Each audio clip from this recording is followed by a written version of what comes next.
আল্লাহর অবাধ্য হয়ে শয়তান যখন জান্নাত থেকে বিতাড়িত হল তখন সে শপথ করেছিল, আমি আদম সন্তানের বেশিরভাগকেই পথভ্রষ্ট করব।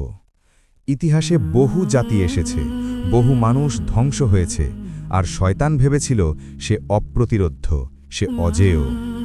নবী এসেছেন একের পর এক, নূহ আলাইহিসসালাম, ইব্রাহিম আলাইহিসসালাম, মুসা আলাইহিসসালাম, ঈসা আলাইহিসসালাম। শয়তান কখনো ভয় দেখিয়েছে, কখনো লোভ দেখিয়েছে, কখনো সন্দেহ ঢুকিয়েছে মানুষের অন্তরে, কিন্তু তার চোখে তখনও ছিল আত্মবিশ্বাস যে আমি আবারও জিতব। কিন্তু এক রাতে আরবের মরুপ্রান্তরে জন্ম নিলেন এমন একজন যার আগমনে আকাশ কেঁপে উঠল। তিনি ছিলেন রাহমাতুল্লিল আলামিন, মোহাম্মদ সাল্লাল্লাহু আলাইহি ওয়াসাল্লাম। তিনি মানুষকে শুধু শাস্তির কথা বলেননি, তিনি মানুষের হৃদয়ে আশা আর ভালোবাসা জাগিয়ে তুললেন।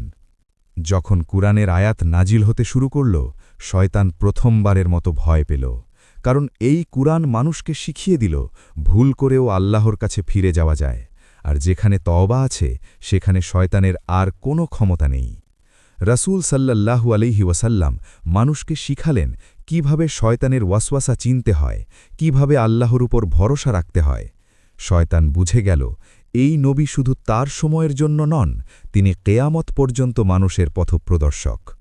তাই শয়তান সবচেয়ে বেশি ভয় পায় মোহাম্মদ সাল্লাল্লাহু আলাইহি ওয়াসাল্লামের সুন্নাহ থেকে, কারণ যেখানে সুন্নাহ আছে সেখানে শয়তানের ফাঁদ কাজ করে না। আসুন বন্ধুরা, আমরা সেই পথেই চলি যে পথে শয়তান সবচেয়ে বেশি পরাজিত হয়।